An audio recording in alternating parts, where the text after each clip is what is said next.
పరిశుద్ధుడైన తండ్రి నామానికి మహిమ ఘనత ప్రభావాలు కలుగును గాక. మా ఇదిగో వాక్యం అనే ఈ ఛానల్ ద్వారా వాక్యాన్ని వింటున్న మమ్మల్ని తండ్రి దీవించి ఆశీర్వదించును గాక. హల్లెలూయా. ప్రియ సంగమం, మీ అందరూ కూడా తండ్రి యొక్క నామంలో క్షేమంగా ఉన్నారు కదా. మీ యొక్క కుటుంబాలను, మీ ప్రాంతాలను, మీరు వింటున్న గృహాలను ఆయన దీవించి ఆశీర్వదించును గాక. ఆమేన్. ఈ ఉదయకాల సమయంలో తండ్రి మనతో మాట్లాడుతున్న మాట మనం జ్ఞాపకం చేసుకుందాం. ఆయన మనకు రక్షకుడు ఉన్నాడు, రక్షించేవాడుగా ఉన్నాడు, దీవించేవాడుగా ఉన్నాడు, కరుణించేవాడుగా ఉన్నాడు. అయితే ఆయన ఏమంటున్నాడంటే, నేనే మీకు విమోచకుడును అంటున్నాడు. హల్లెలూయా. కనుక ఈరోజు వాక్యాంశము మనలను విమోచించిన దేవుడు, మనకు విమోచన కలిగించే తండ్రి అన్న అంశం మీద మరికొన్ని మాటలు ఈ యొక్క ఉదయకాల సమయంలో పాఠం ద్వారా నేర్చుకుందాం. ఈరోజు పాఠ అంశము యెషయా గ్రంథం 50 అధ్యాయము. యెషయా గ్రంథం 50 అధ్యాయంలో ఆయన మాట్లాడుతున్న మాట మనం చూద్దాం. ఎందుకంటే ఆయన మనలను పిలుస్తున్నాడు, ఆయన మన కోసం ఎదురు చూస్తున్నాడు. ఆయన దీవెనలు, ఆశీర్వాదములు మనకి ఇవ్వడం కోసం అక్కడ నిలిచి ఉన్నాడు. హల్లెలూయా. అలాంటి సమయంలో మనము ఆయన దగ్గరకు రావాలి. అందుకే ఆయన ఏమంటున్నాడంటే, యెషయా గ్రంథం 50 అధ్యాయం 2వ వచనం అని చెప్పబడిన మాట, నేను పిలిచినప్పుడు ఎవరు పలకలేదు, నేను వచ్చినప్పుడు ఎవరో అక్కడ లేరు అంటాడు. మిమ్మల్ని దీవించకపోవడానికి నా హస్తము కొరచగా ఉన్నదా? నేను మిమ్మల్ని విమోచించలేనంత స్థితిలో నేను ఉన్నానా అని ప్రశ్నిస్తున్నాడు. ఆయన హస్తము ప్రపంచంలో ఉన్న ప్రతి ఒక్కరిని కూడా దీవిస్తుంది. ఆయన చెయ్యి మనకలాగా కొరచ అయినది కాదు. ఎక్కడో నీటి మడుగుల్లోంచి ప్రార్థన చేశాడు యోనా. అక్కడ కూడా ఆయన హస్తం వెళ్ళింది. పర్వత గుట్టల్లోంచి ప్రార్థన చేశారు భక్తులు, అక్కడికి కూడా ఆయన హస్తం వెళ్ళింది. ఇలాగా ఆయన దీవించకపోవడానికి, విమోచించకపోవడానికి అంటే విడుదల చేయకపోవడానికి ఆయన హస్తమైన కొరచ అనేది కాదు. మనల్ని దీవించాలని ఆయన వచ్చాడండి. మనకున్న ప్రతి బలహీనత నుంచి ఆయన రక్షించాలని వచ్చాడు. అయితే ఆయన పిలిచినప్పుడు మనం పలుకుతున్నామా? ఆయన ఎందుకు వచ్చాడు అక్కడికి? మనల్ని దీవించడం కోసమే. రమారమి 12 గంటల వేళలో ఆ బావి మీద దాహం ఉన్నవాడి వలె రీతిగా కూర్చున్నాడు అని మాట మనము యోహాను సువార్త 4వ అధ్యాయంలో సమరస్త్రీ ఉన్న ప్రాంతం దగ్గరున్న ఆ యాకోబు గారు కట్టించిన బావి దగ్గర సంభాషణ మనం చూస్తూ ఉంటాం. అక్కడికి ఎందుకు వచ్చాడు క్రీస్తు? నిజంగా దాహం ఉన్నవాడు కాదు, నిజంగా దాహం ఆయనకు లేదు. ఎందుకంటే జీవజల ఊటలు నాలో ఉన్నాయన్నాడే. ఆయనకి దాహం ఏంటండి? ఆయనకి దాహం ఏంటి? జీవజలం నాలోంచి ఉద్భవిస్తాయన్నాడే, ఆయనకి దాహం ఏంటి?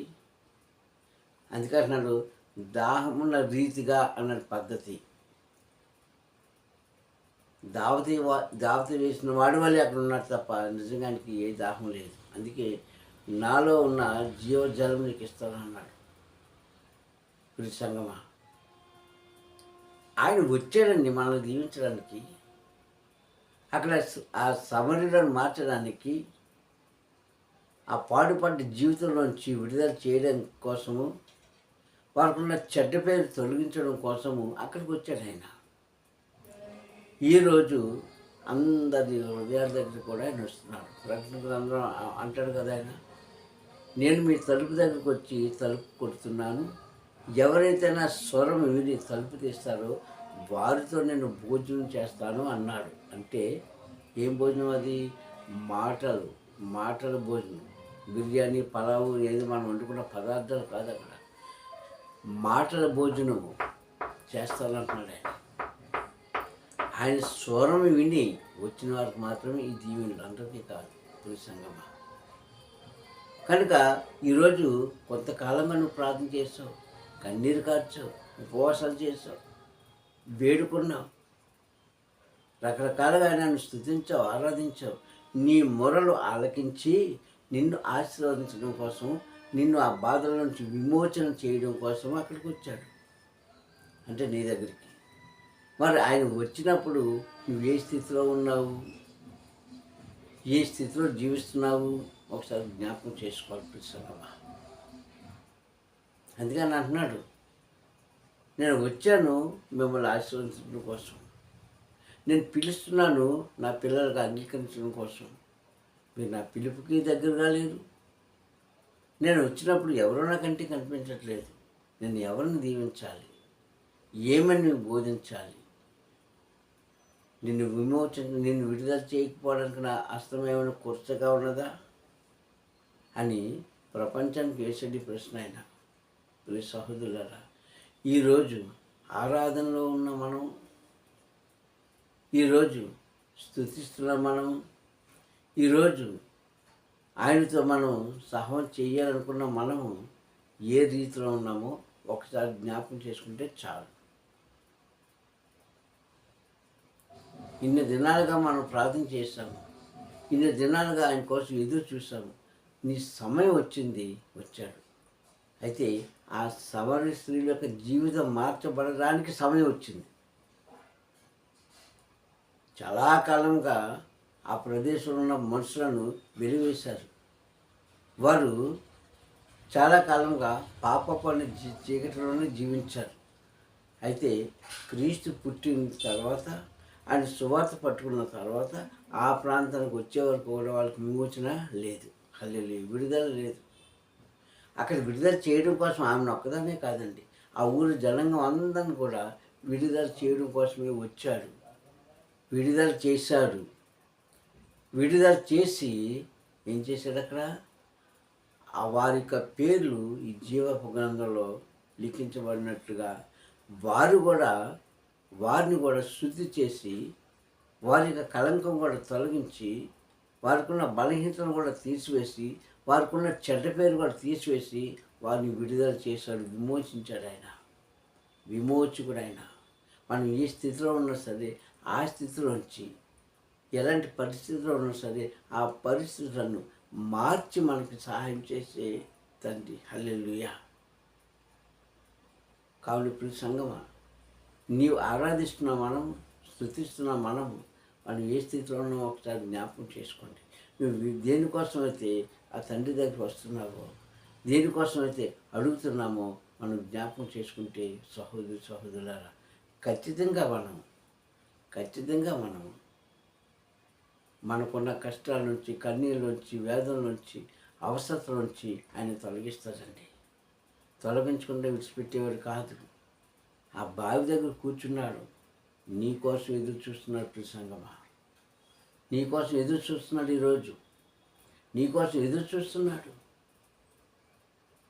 65 అధ్యాయము యెషయా గ్రంథం 2వ వచనం అంటాడు కదా. 65 అధ్యాయము యెషయా గ్రంథంలో 2వ వచనం అంటాడు, మారు మనసు పొందుకోలేని మనుషుల కోసము, పశ్చాత్తాపం లేని మనుషుల కోసము, పాప రీతిలో బ్రతుకుతున్న మనుషుల కోసము ఏదో ఒక రోజు వారు మనసు మార్చుకుంటారని, ఏదో ఒక రోజున వారి యొక్క స్థితిగతులు మార్చుకుంటారని, ఆయనను నిజమైన తండ్రికి అంగీకరిస్తారని,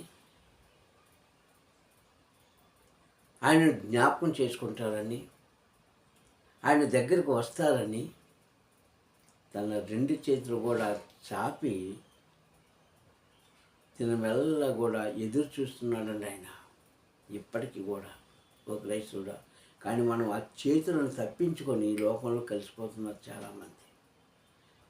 ప్రతి ఒక్కరు కూడా ఆ చేతులను, ఆయన చాచిన చేతులను తప్పించుకొని లోకంలో కలిసిపోయి మనం ఏం చేస్తున్నామంటే జయానికి బదులు అపజయం తెచ్చుకుంటున్నాం. లోబడిన వాళ్ళని ప్రజల నిమిత్తము ఆయన దినమెల్లా తన రెండు చేతులను చాపి ఉన్నాడని అక్కడ వాక్యం ఉంటారు. లోబడిన వాళ్ళని ప్రజల నిమిత్తం ఆయన లోబడి ఆయనకు లొంగే ప్రజలు తక్కువైపోయారు ప్రసన్నమ్మ. ఈరోజు ఈరోజు ఈరోజు ఈరోజు ఈరోజు అని ఆయన ఎదురు చూస్తున్నాడండి. మనకు జయాన్ని ఇవ్వాలని, మన శ్రమ నుంచి తప్పించాలని, మనం విజయ పథకం ఎగరవేయడానికి ఆయన మనల్ని ఏం చేస్తుందంటే తప్పిస్తున్నాడు, చూస్తున్నాడు. కానీ మనము విజయానికి దూరంగాను అపజయానికి దగ్గరగాను ఉంటున్నాం. చాలామంది విజయానికి దూరంగా ఉంటున్నాము, అపజయానికి దగ్గరగా ఉంటున్నామేమో. ఒకసారి మనం పరిశీలించుకోవాలి. ఎవరు కూడా ఎవరిని దూషించడానికి కానీ వేలు పెట్టి చూపించడానికి కానీ లేదు. నీ అంతరాత్మ నీకు సమాధానం చెప్తుంది. నీ అంతరాత్మ నీతో మాట్లాడుతుంది. మనం చేసిన ప్రతి క్రియకు సమాధానము, శాంతి అన్ని అంతరాత్మ నుంచే బయటకు వస్తుంది నిస్సంగము. కనుక మనం అర్థం చేసుకోవాల్సింది ఏంటంటే, ఆయన మనం దీవించడానికి ఈరోజు కూడా, ఈ క్షణం కూడా మనతోనే ఉన్నాడు, మనలోనే ఉంటున్నాడు. మరి మనం ఎక్కడ ఉంటున్నాము? లోకంలో ఉంటున్నామేమో. జాగ్రత్త. లోకం యొక్క స్నేహం కోసం మనం తాపత్రం పడుతున్నామేమో. జాగ్రత్త. నిజంగా ఇవేమి కూడా మనల్ని ఆయన పాదాల దగ్గరికి తీసుకెళ్ళడం సరికదా. అసలు పరలోకాన్ని అంచులు కూడా తాకడానికి మనం సరిపోము. కనుక మనం సజ్జులుగా ఉంటుండగానే అన్నీ మనకి సౌకర్యంగా ఉంటున్నా అంటే ఏంటి? ఆరోగ్యము, ఆయుష్కాలం ఉన్నప్పుడే సృష్టికర్త తండ్రి చెప్పిన మాటలు, తన అద్వితీయ కుమారుని క్రీస్తు చెప్పిన మాటలు మనం వింటే, వాటి ప్రకారంగా నడుచుకుంటే, మంచి చెడులను మనం ఆలోచించుకోగలిగితే ఖచ్చితంగా మనకు మేలే ప్రసన్నమా. ఖచ్చితంగా మేలే. ఖచ్చితంగా మేలు చేస్తాడు ఆయన. అందుకని అంటున్నాడు, ఆ బావి దగ్గర దాహం ఉన్న వాడి రీతిగా అక్కడ కూర్చున్నాడంట. కానీ నిజంగా ఆయనకి దాహం లేదు. ఎందుకున్నాడంటే ఆయన ఆత్మల దాహము కలిగి ఉన్నాడు తప్ప శరీర దాహము కలిగి లేడు. కనుక రమారమ 2000 సంవత్సరాల క్రితము ఆ సమరీయులైన ప్రాంతాన్ని మార్చాడు. సమరీయులను ఏమయ్యాడు? సజ్జనులుగా మార్చాడు. అంటే మంచివారుగా మార్చాడు. సజ్జనులు అన్న పదానికి మంచివారు అని అర్థం. కనుక వారిని మార్చిన తండ్రి ఈరోజు నీ జీవితం, నా జీవితం, మన అందరి జీవితం కూడా మారుస్తాడు. ఎందుకంటే ఎవ్వరు కూడా పాడైపోవడం ఆయనకి ఇష్టం లేదు. ఎవరు కూడా దారి తప్పి నడవడం ఆయనకి ఇష్టం లేదు. ఎవరు కూడా కృంగిపోవడం, నలిగిపోవడానికి ఇష్టం ఉండదు. ఇవన్నీ ఎందుకు వస్తున్నాయంటే ఒక్కొక్క సమయంలో, ఒక్కొక్క సందర్భంలో మనం తెచ్చుకున్నవి కొన్ని ఉంటాయి. దేవుడు ఎలాగనో మనకు పరీక్ష పెడతాడు. కానీ మనం తెచ్చుకున్నా కూడా కొన్ని ఉంటాయి. అది ఇది జాయింట్ అయిపోతాయి అక్కడ. అలాంటి సమయంలో కూడా మనం నిరీక్షణ కలిగి ఎదురు చూస్తూ ఆయనకు మనం ప్రార్థన చేయగలిగితే, ఈరోజు కాకపోతే రేపు కాకపోతే మరుసటి దినాన్ని ఆయన జయం ఇస్తారు కానీ అపజయం ఉండదు. అందుకన్నాడు, నన్ను కాపాడడానికి, నీకున్న వేద శోధన నుంచి తొలగించడానికి, నీకున్న శ్రమ నుంచి రక్షించడానికి నేను సరిపోనా అని ప్రశ్న వేశాడు. నేను సరిపోనా అని అడుగుతున్నాను అక్కడ. యేసయ్య గ్రంథం 50 సంగమా. మనం కొన్ని విషయాల్లో తెలుసో తెలియకో దారి తప్పుతూ ఉంటామండి. అది కొంచెం మనం ఆలోచించి గ్రహించుకొని మళ్ళా మనం ఆ యొక్క మంచి మార్గంలోకి వచ్చామనుకో, ఎందుకు మనల్ని విడుదల చేయడు? ఇప్పుడున్న శ్రమ, ఇప్పుడున్న కష్టం, ఇప్పుడున్న వేద శోధన, ఇప్పుడున్న అనాలోచనలు రేపటి దినాన్ని మనకు లేకుండా చేస్తాడు ఆయన. ఇది మనం నమ్మాలి. ఇశ్రాయేలు ప్రజలకు అదే చెప్పాడు. ఈరోజు నీకు నాకు అదే చెప్తున్నాడు. ఇశ్రాయేలు ప్రజలను ఆ మార్గంలో నడిపించాడు. ఈరోజు మనల్ని అందరూ కూడా ఆయన మంచి మార్గంలోనే నడిపిస్తున్నాడు. అప్పుడొక మాట, ఇప్పుడొక మాట, అప్పుడొక మార్గం, ఇప్పుడొక మార్గం లేదు. సదాకాలం కూడా ఒకే మాట, ఒకే మార్గంలో, ఒకే ఆశీర్వాదంతో నింపుతున్నాడు. అది మనం పొందుకుంటే చాలు ప్రసన్నమా. కావున ఇక్కడ మాట్లాడే మాట, ఆయన మనలను పిలుస్తున్నాడు, మన దగ్గరికి వస్తున్నాడు, మన దగ్గరికి వస్తున్నాడు. ఆ వచ్చేవారిని వచ్చి ఆయన మనము కలుసుకొని ఆయనతో సంతోషిస్తే నీవు బాగుంటావు, నీ కుటుంబం బాగుంటుంది, నీ కుటుంబ సభ్యులు బాగుంటారు, నీ ప్రాంతవాసులు వర్ధిల్లు పడతారు. ప్రార్థించుకుందాం. కనికర సంపన్నుడానికి స్తోత్రములు. ఈ ఉదయకాల సమయంలో నీ వాక్యం దిగి వచ్చి మాతో మాట్లాడినందుకు స్తోత్రం నాయన. నిజమే తండ్రి యేసయ్య, నీవు పిలుస్తున్నావే కానీ నీ పిలుపుకు దూరంగా ఉంటున్నామేమో, మమ్మల్ని క్షమించండి అయ్యా. నువ్వు వెతుకుతున్నావే కానీ తండ్రి, నీ కంటికి మేము కనబడకుండా ఉన్నామా తండ్రి? అది అసాధ్యం. కానీ తండ్రి, మా స్థితిగతులంతా నీకు తెలిసినవాడు. మా మూర్ఖత్వం జీవితం నుంచి మమ్మల్ని రక్షించి అయ్యా, మాకున్న ప్రతి బలహీనత నుంచి తండ్రి తీసివేసి అయ్యా, నీ పిలుపుకు సమీపంగాను అయ్యా తండ్రి, నీ ప్రేమకు సమీపంగాను ఉండలాగా మా కృప చూపించమని వాక్యం బిడ్డలందరూ కూడా దీవించి ఆశీర్వదించమని మీరే మహిమ ఘనత ప్రభావాలు పొందుకోమని మాకు నీ రక్షకుడైన క్రీస్తు నామములో ప్రార్థన అడుగుచున్నాను కాలం తండ్రి. హల్లెలూయా, హల్లెలూయా, హల్లెలూయా. మెంతకు కూడా వందనాలు తండ్రి. మేము దీవించి ఆశీర్వదించుగాక. Praise the lord.